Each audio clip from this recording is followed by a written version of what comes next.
Hello, my friends. Long time no see. This is Kadima back on my Kadima Gaming Place YouTube channel with a bit of an update on what I've been doing recently.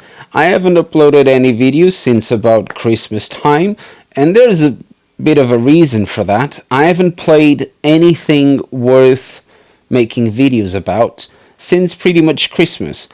I played Avatar, that was the last new game I played that was worth making a video upon, and all I did was actually my review about the game. This time I decided to do something a little different, which is I'm going to give you the review of a game that I've managed to play only the open beta version of this game. But let's be honest here, we all know what this is about, Skull and Bones. And this is my review of this game so far. I've been playing the game for the past couple of days. I've had a total of about maybe 8 hours so far playing this game, maybe up to 10 hours, I can't really be sure. And I gotta say, I've never been more bored in my life playing a video game. Now, let's put this into some context. I am 37, nearly 38 years old. I've been playing video games since I was 3. So that makes me a 35 years of experience gamer. And in my 35 years of video gaming, I have never come across anything quite like this. The reasons being, number one, and straight to the point, this is boring. There's nothing interesting in this game. Not a single thing. As you can see me right now, and if you have tried to play the game yourselves, I'm actually on land, playing with my character in a little island, on a little settlement, and I'm interacting with that which is available to interact in this game. A bit of a pirate bonfire, some traders, collecting a letter here and there, going down a rope, but yeah, that's it. That's all you can do as a character in this game. You talk to people, you do a little bit of trading, you collect some loot in form of cannonballs, coconuts, and that's it. You talk to some traders. Wow, amazing. And I just paid $70 for this game.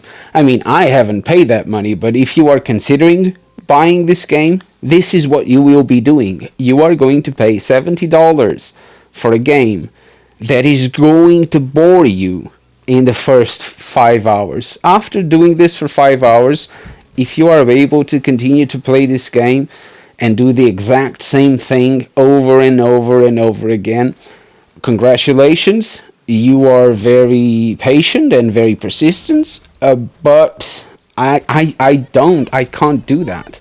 This game has very little to offer.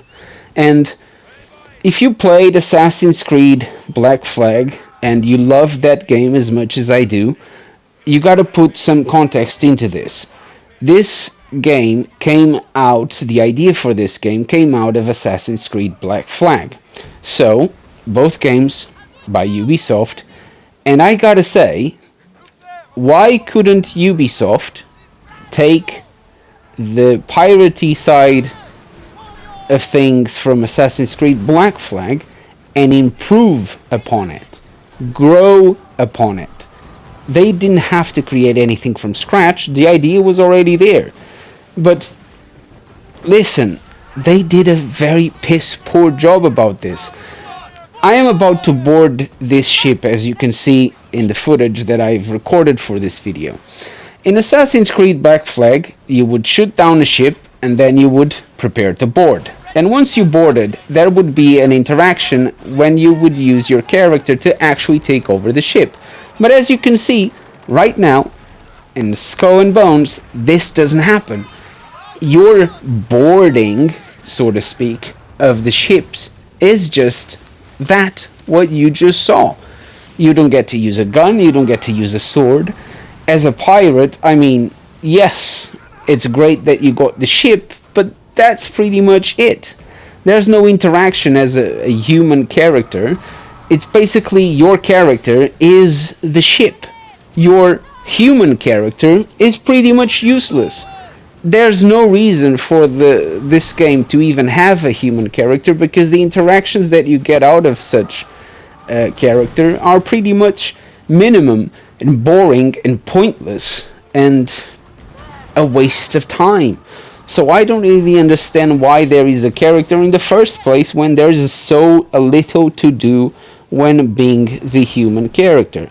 When you are the ship, so to speak, when you are controlling your ship and cruising through the seas and exploring the map and maybe shooting other ships, one thing I gotta say, which surprised me, was the actual gameplay. The sailing mechanics of this game are very poor. I noticed on certain occasions that the physics of the sailing are very poor. And basically, what you do when you sail on this game is you accelerate, you slow down in terms of speed, and then you turn left, you turn right, you fire your guns. But listen to this, because this is my favorite part. You can use the spyglass as well, which is I'm doing right now. But if you notice, in the middle of the screen, there's that little green bar that is depleting as I'm sailing. And you might wonder what that green bar is. It's a stamina bar. And stamina in this game works as follows. If you are at full speed, you will be consuming stamina. And that stamina, once depleted, prevents you from going into full speed. And then you can regain this stamina, regenerate this stamina, just by not speeding for a certain period of time, or by consuming food. But I gotta ask, how does a boat have stamina? How does that consuming food recovers the boat's stamina? I understand it has to do with the crew, which would make sense if on a grand scale of things you would have to feed your crew maybe 2 or 3 times a day so they could navigate and work on the ship. I understand that. But not every 15 seconds.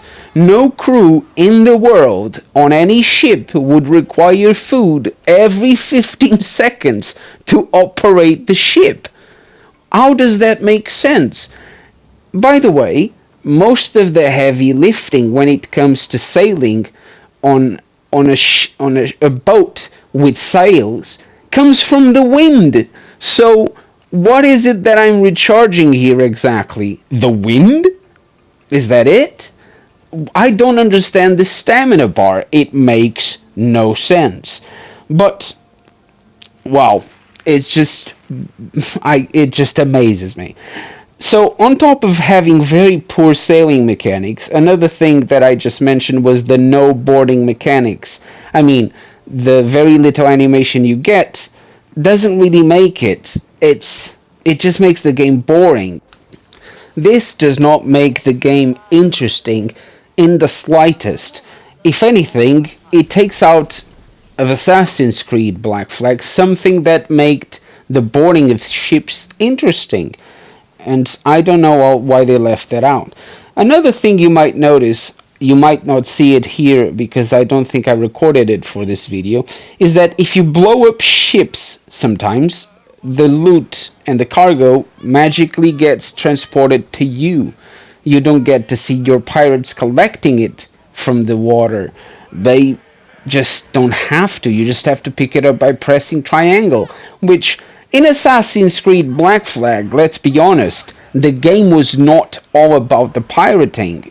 So it made sense that the mechanic to loot ships that you destroyed like that made sense. But when this is 100% about the piracy side of things, not having anything more than just pressing a button, as I have just done, as you just saw me doing, it takes more than it gives to the game. You see, I just destroy that ship, I press triangle, and I collect the loot. I don't even have to stop. I can do that while I'm in motion, and I've just done it again. Look.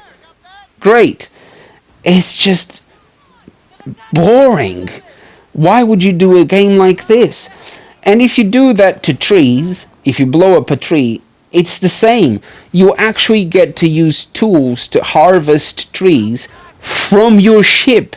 You don't have to go to land to harvest a tree. You do it from the ship. Why would that be that way? It just makes no sense.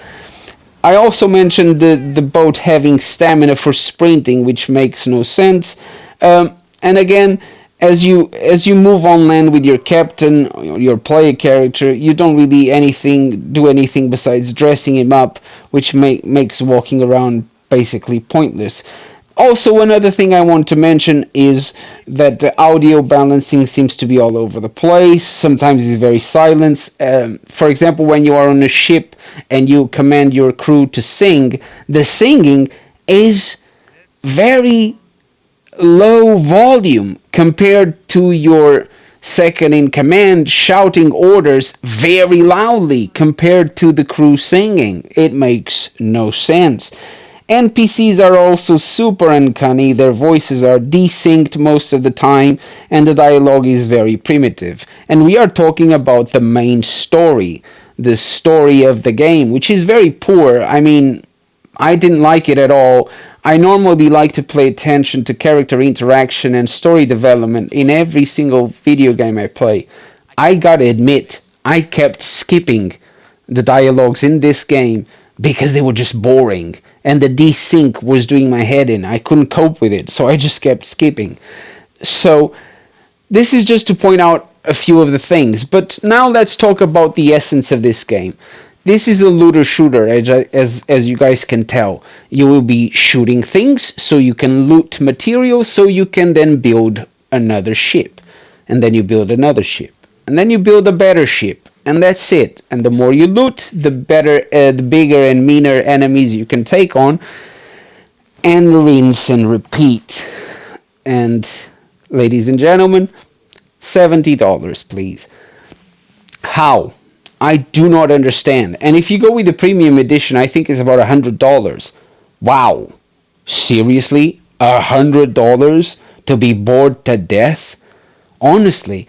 The other thing is, you got all these NPCs that you can interact, a refinery, a blacksmith, a carpenter, and they will give you more equipment to your ship, such as cannons and pieces of furniture to upgrade your ship. But for you to craft those, you then have to harvest the materials to craft those things. So not only you shoot ships to get loot, you then have to come back to the settlement to use that loot to create more ships and better equipment. So you then can go fight more boats, and again rinse and repeat. That's it. Even these side quests, investigations, and little chores you have to do to collect this, collect that, it's more rinse and repeat.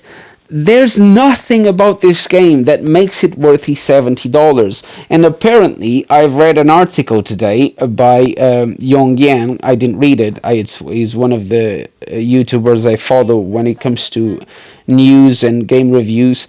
I follow Yong Ye, and I was watching his video game about this. I was watching his video about this video game when apparently Ubisoft CEO was mocked for calling Skull and Bones a quadruple A video game. Not a triple A, a quadruple A. And I gotta say, on that note, I'm going to end this video. Ultimately speaking, my review for you guys, if you watched the movie all the way, my video all the way to the end, is this: don't buy this game. Just don't. Don't waste your money on this crap. Ubisoft took 10 years to develop this. I'm sorry, but I'm not buying it. This game was done in a couple of years tops. It's boring and it's not worth your money. Anyway, guys, if you made it this far, please subscribe if you haven't just yet. Once again, thank you guys for watching. I'll see you in the next one. And I hope you guys have a lovely day. Cheerio!